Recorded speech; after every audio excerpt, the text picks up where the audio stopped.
guys, welcome back to the channel, and yes, apparently I'm only supposed to film in landscape mode from now on because somebody was like, oh my gosh, you're finally filming in landscape mode? That's amazing. And I'm like, oh, I guess I should film in landscape mode. Anyway,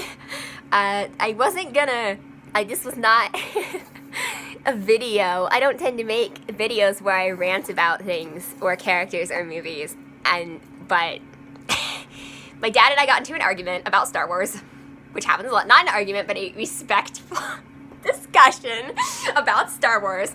So everyone's always like, oh. I love talking to my dad about Star Wars because we disagree about like literally everything, and it's awesome.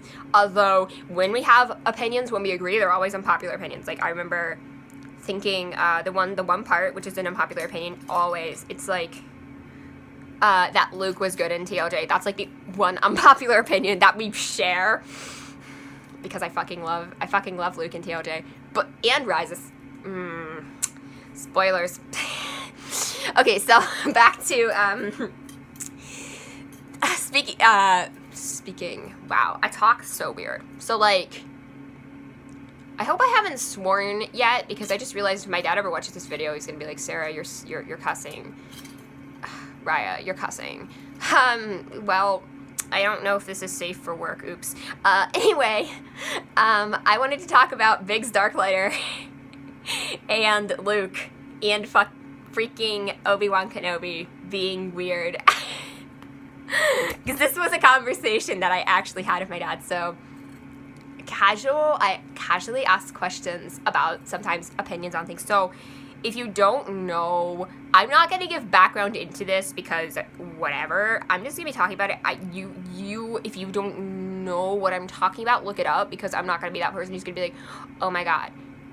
Like, I'm not going to be that person to explain characters to you that apparently no one cares about. So, if you don't know, I'm a bit of a, like, Rogue Squadron nuts, rebel pilot, resistance pilot nut. I freaking love Poe Dameron. Poe Dameron. But, like, also in the original trilogy, like, I'm a nut for this stuff. Like, I love Wedge. Wedge is underrated. Just, obviously, this isn't about Wedge, though, but, like, he's amazing.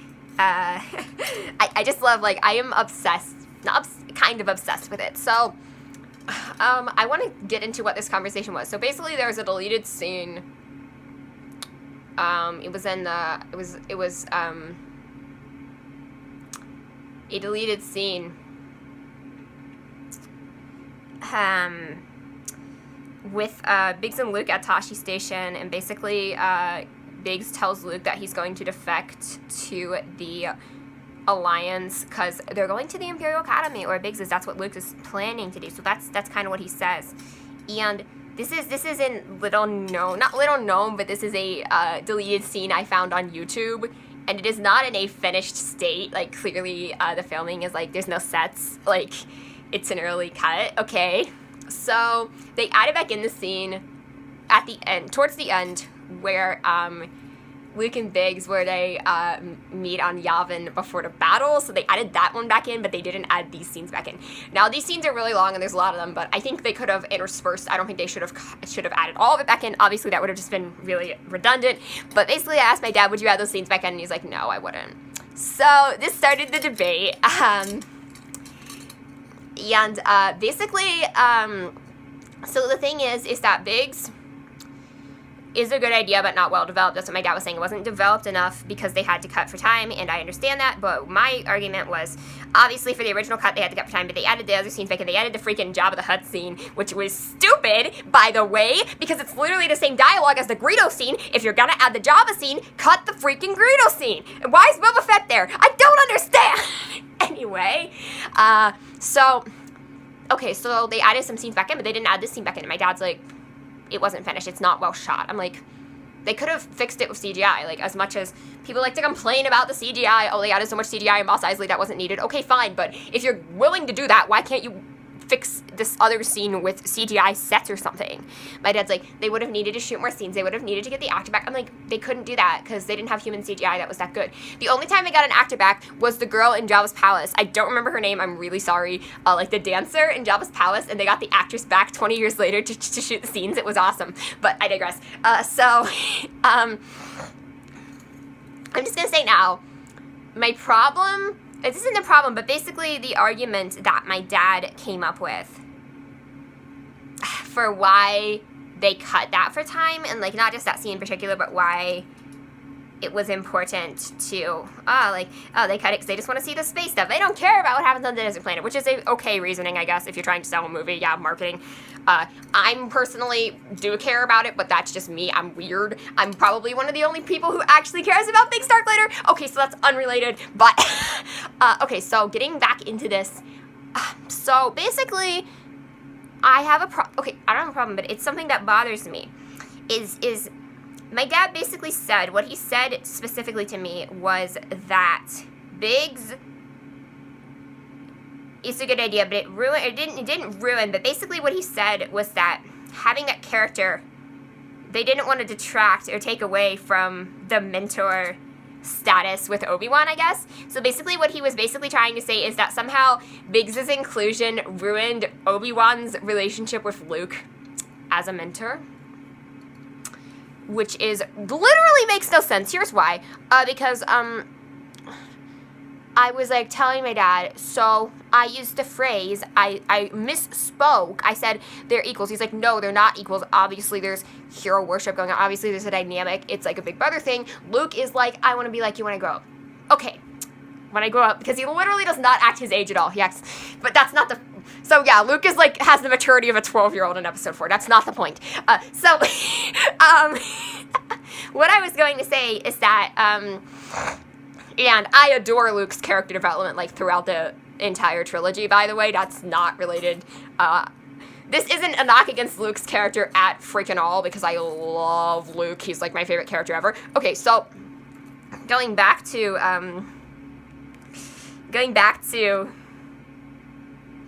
this. So, basically, I'm like, they're equals. My dad's like, no, they're not, because there's a clear power dynamic there. So, I could say I misspoke. Maybe that wasn't the right terminology, okay?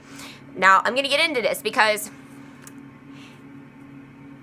they are clearly written and stated in every biographical information that they are best friends, okay? All right, hear me out. So, my best friends, if I have a best friend, you are my equal. You are not superior to me. That made me sound like really arrogant person.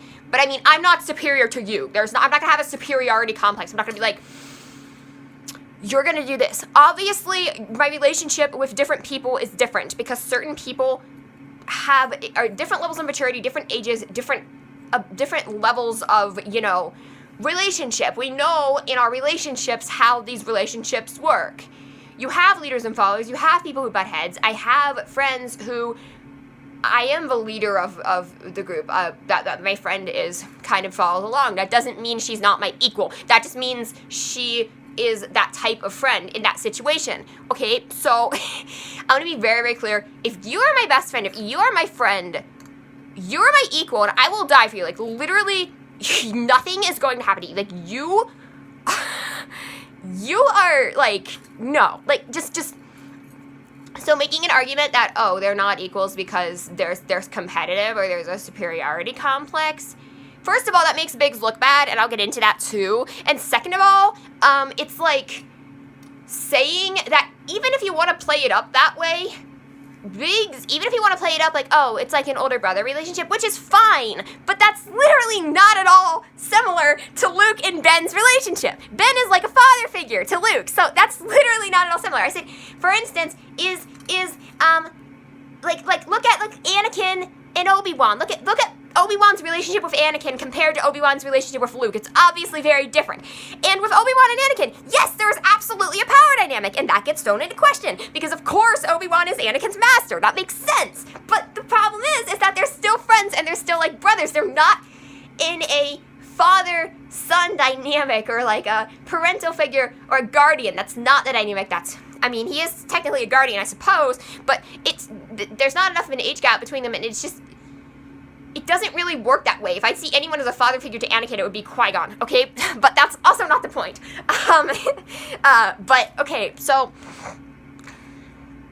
Okay, so just putting that in perspective, even if you want to say Biggs is superior to Luke, or in that relationship, that does not make, even if Biggs is a mentor, which he isn't, just because Luke looks up to Biggs doesn't mean Biggs is a mentor. There's a difference, because, I just want to be clear, just because you look up to someone does not mean they're right or will do the right thing. Heck, Ben was wrong. Obi-Wan was wrong. Obi-Wan messed up multiple times. He's not, like, he was wrong about Vader multiple times, okay? So, like, even Obi-Wan, the wise old mentor, he's wrong about shit. So, like, Biggs is literally, like, still a young adult, okay? Like, he's not going to be the authority on everything. He's not going to know everything, obviously. So just because Luke looks up to him, he obviously doesn't look up to him in the same way he looks up to Ben. It's a completely different relationship. Luke looks up to Biggs like he wants to be like him, right? He wants to be fine. He doesn't look up to Ben. He doesn't want to be a Jedi because Ben was a Jedi. He's not like, oh, I want to be a Jedi like you, Ben. He's like, I want to be a Jedi like my dad, who I didn't know, and I want to fight for justice. He's not looking up to Ben in the same way. I want to be like you. I don't want to be an old hermit in the desert. Like, that's a whole different relationship. He's not. Yes, he absolutely looks up to Ben, but not in the same way. Having a childhood friend that you look up to and that you are competitive with, which I think is important, because competitiveness, there's not going to be competitiveness between Luke and Ben. There's a clear dynamic of, hey, I'm Obi-Wan, I'm a boss, and you're my little kid apprentice here. And that you could say there was competitiveness between Anakin and Obi-Wan. You could absolutely make that argument, but my point stands. Just because there's competitiveness means that Luke is obviously some sort of challenger there. Like, he has skills. He says he has skills. Luke goes in, he's like, I'm not such a bad pilot myself. Obviously, they both have skills. Okay, so, and yeah, you could say Luke is just force sensitive, so he's a good pilot. Rey was force sensitive, she's a good pilot too. Whatever. That's not really the point where Luke learned those skills, or if he's force sensitive and Biggs isn't, because that's what I think, but I digress. I think, I don't know. I'm not gonna get into my weird headcanon for now. Let's just go. So, obviously Luke is force sensitive. Obviously. He's like one of the most powerful, right? Luke is insanely, but I just want to clarify, that literally made no sense, that argument. It's like, somehow having Biggs there as a quote-unquote mentor, or quote-unquote, oh, I look up to him, that's totally not the same thing as Obi-Wan. Like, how is that even remotely related? Like, having Biggs there and having him be that character, having him be like that, does not diminish Obi-Wan's importance. Like, how does that even make sense? And, to drive that point farther home, we have Han, okay? So Han, obviously in episode 4, Han and Luke, you know, there's some competitiveness there. Luke's like, he thinks he can fly, you know, Han's like, I'm the best pilot, I'm gonna do, like, there's a sense of competitiveness. They are not, and when there is a sense of competitiveness, I consider people to be equals, because if there's a sense of competitiveness, you're like, I'm better than you, no, I'm better than you. We view each other the same way. We view ourselves as superior, but we both view each other that way, so we're the same. We're equals in the sense of, like, we have the same goal, we have the same superiority complex. So, so Han and Luke obviously are very competitive, and Luke, it doesn't really get along with Han at first, obviously. By the time Empire Strikes Back comes around, we see Han as sort of an older brother, sort of that type of best friend figure for Luke, okay? So, Han is kind of in that role at that point, which is totally awesome. I love Han and Luke's relationship, but that's not the point either. So, obviously, Han and Luke trust each other. We're at the point where, you know, they're in a good relationship like that. Obviously, they trust each other. Obviously, they would die for each other. And no question, Luke goes in to save Han at the frickin' Carbonite. Obviously, no question. Han obviously went in to save Luke in the Falcon, and it went out into the snow to save him. They would obviously die for each other. They obviously have that level of trust with each other, okay? So, Han learns to appreciate Luke, obviously. But that's something that, you know, Han's kind of that character. But just because Luke has Han, and just because Han is there and helping him, does not mean that Luke has forgotten Ben or doesn't care about Ben or Yoda, because Yoda's in Empire Strikes Back. Like, Luke goes off to train with Yoda while Han's flying around in space. Like, it's not, that doesn't diminish. Does Han being Han somehow diminish from Yoda's mentorship? Like, is that how that works now? Like, seriously, it doesn't make sense. And yeah, you can make all the arguments in the world, because my dad was saying, oh yeah, it makes sense because Han has more character development. So we see Han learn to appreciate Luke. We see that. That's a whole thing that's explained. And I'm like, yeah, you're right. But the thing about that is, like, oh, we should have seen something like that with Biggs. He didn't get the development. He should have learned to appreciate Luke. Here's the thing. He appreciated Luke. Obviously, he did. You don't need, when I say you need context, I wish I had a context for the part where he decides to, says he's going to defect to the Alliance. I wanted context for that. That was something I didn't have context for. I wish they had added that scene back in, but I digress. So, the thing is that you have context here. And obviously they're going in, it's basically a suicide run, obviously. And there's some sort of dynamic of something is going on there. Like, okay, so like Wedge, okay, so Wedge is, and I know I said this wasn't about Wedge, but Wedge is Biggs' friend. Biggs and Porkins and Wedge are friends from, and yes, I've been looking into all this because I want to write fan fiction, but I digress. So, you know, before Luke shows up, obviously Biggs knows Luke from back home, but that's not really the point. But, so, obviously Wedge and Biggs are friends, okay? So, the thing is that, and Wedge is the one who ends up training up Luke. The thing is that Wedge trusts somebody he doesn't know. So Wedge is kind of, Luke shows up and he has like literally no experience. He's literally not even dressed for the briefing. Like, he just kind of shows up and they're like, hey, let's move you in. Wedge trusts this guy he doesn't know. It's like, hey, I'm gonna teach you how to fly an X-Wing. Let's go. Let's do this. And then we have Biggs being, you know, agreeing. I don't know whose idea this plan was. That's the thing. Oh, it's formation, whatever. It's all orchestrated. Yeah, did they really have time to figure all that out? Because there were cannons and stuff came in. They went in full throttle. Like, did they really plan all this out? I don't feel like they did, because look how quickly, like, Leia was an idiot and didn't transmit the freaking plans, because apparently there was no Wi-Fi on the Falcon. So, okay. So, making an argument about character development. Listen. Somebody had to come up with the plan for the three of them to go into the trench, okay? Right? So, I'm not saying who came up with that plan. I'm saying that why would Wedge, first of all, trust someone he didn't know, because he doesn't know Luke? And why would Biggs trust Luke? Because you're like, of course he trusts Luke. He's his best friend. But the point is, my dad was saying there's a dynamic there where Luke looks up to him and they're not equals. If they're not equals, then why would Biggs trust him? To the point where he's like, you're gonna run the trench run. Biggs knows that Luke is a better pilot than him, because he's the one going into the freaking trench to destroy the thing. He's the one at the front of the formation. Somebody knows that. Wedge doesn't know Luke. How is Wedge supposed to know that? The only person who can vouch for Luke at that point is Leia and Han. Han's obviously not vouching for anyone, and Leia barely saw him fly. And yeah, I'm not going to say she didn't vouch for Luke. Absolutely she did. She's a princess. Of course she did. But, I mean, of course her influence would have, you know, helped Luke get that position. But they trusted a complete stranger with this. It's just weird to me. It's fishy. And Wedge is just, like, totally complicit. He's like, I'm gonna go into this trench run, and I know that Wedge ends up, you know, surviving in his ship, but whatever, that's... And I've read some interesting stuff on Wedge, like just some interesting opinion pieces and articles. I could make a whole video about what I think about Wedge, but I mean, I love him, but that's not the point. But the point I'm trying to make is that, like, Wedge trusts Luke for some weird reason. Okay, because he doesn't know him. It's like, oh, you have to trust someone you don't know more. That's how it works. But the thing is that Luke has no experience. He says he does. Obviously, his experience, you know, speeders and all that stuff back home. with Biggs, so Biggs has seen how good Luke is. He would have seen Luke's reflexes, because obviously Luke has force reflexes. I know that sounds freaking stupid, but it's true. So if Luke has force-sensitive reflexes, even if Biggs doesn't know what the hell that is, he obviously noticed it, okay? So, the thing is that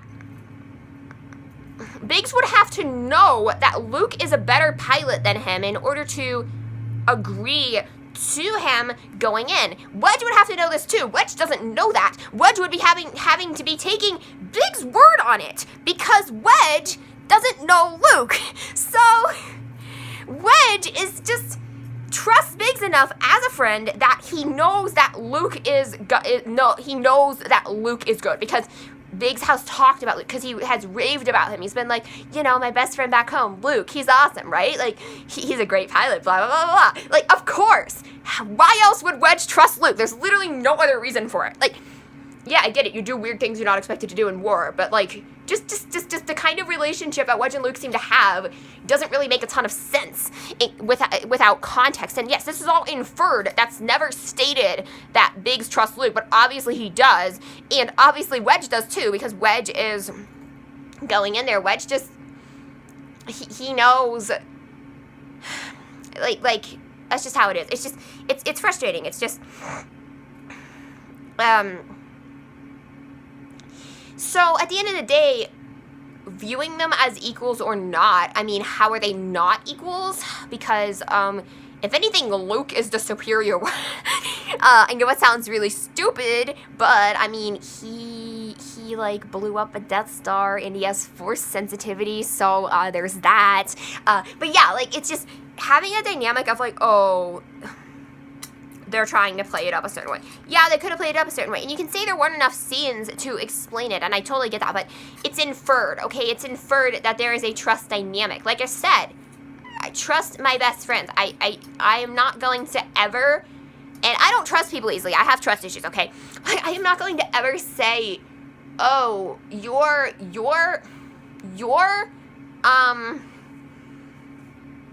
like, if anything, I'm going to flatter my friends. I'm going to say they're good pilots. I'm obviously, my friends aren't pilots, but, I'm going to say they're good. I'm going to say whatever. And I'm not saying Biggs doesn't have an ego. That doesn't mean he doesn't flatter Luke. Like, obviously, Han has an ego.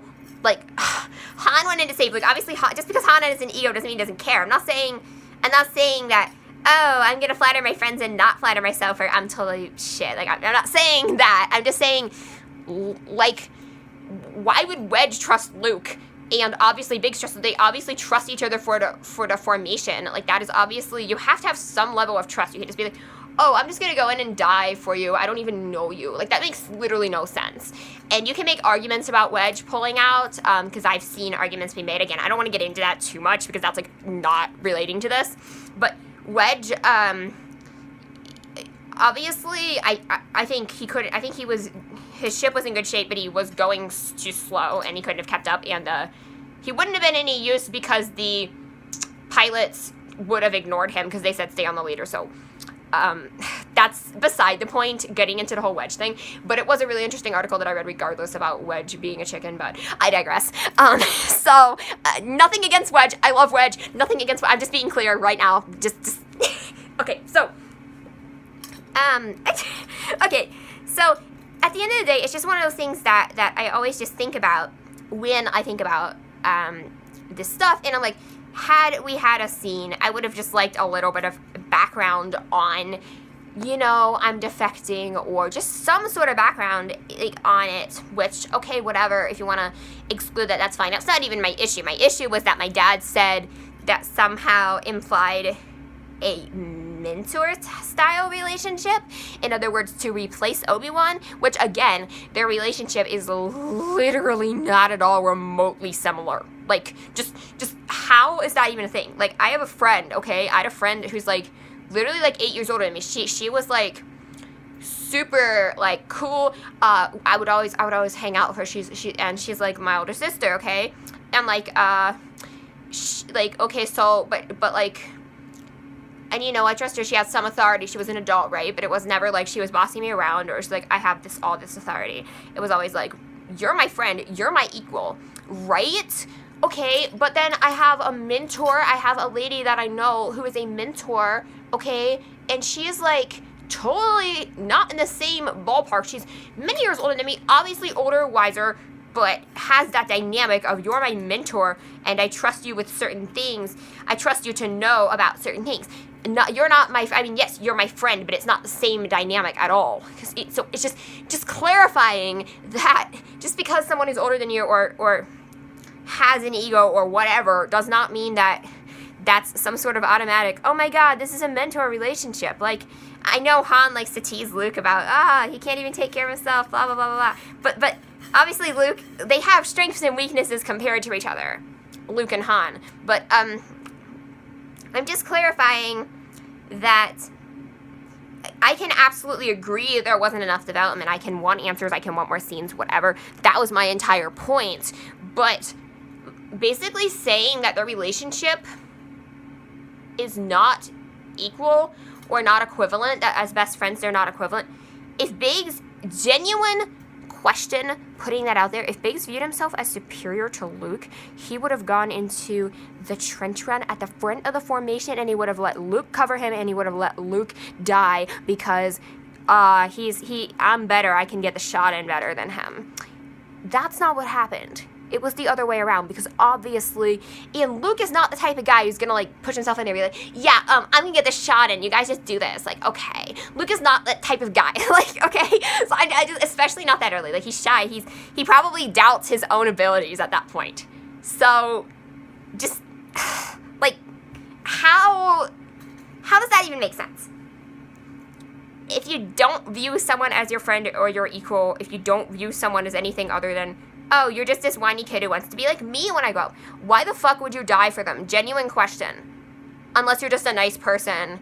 And like, but that's, no, there's some sort of dynamic there. It's not just, oh, I like you. This whiny kid. It's a lot.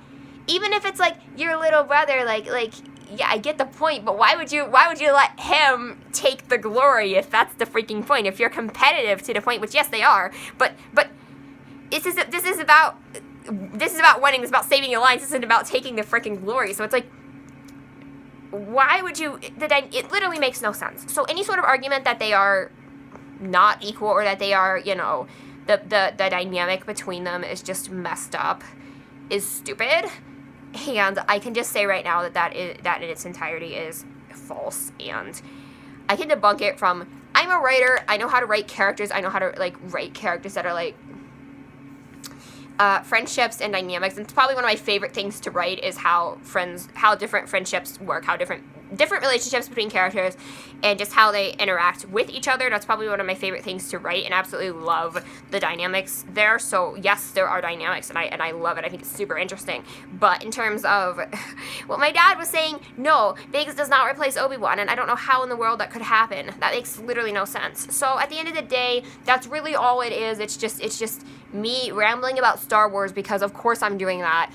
And yeah, so anyway guys, I'm gonna go now because this video was stupid and pointless because I'm just rambling about the fact that I wish I wrote Star Wars and not my dad, except he doesn't write Star Wars either. My dad is George Lucas confirmed. Alright, bye.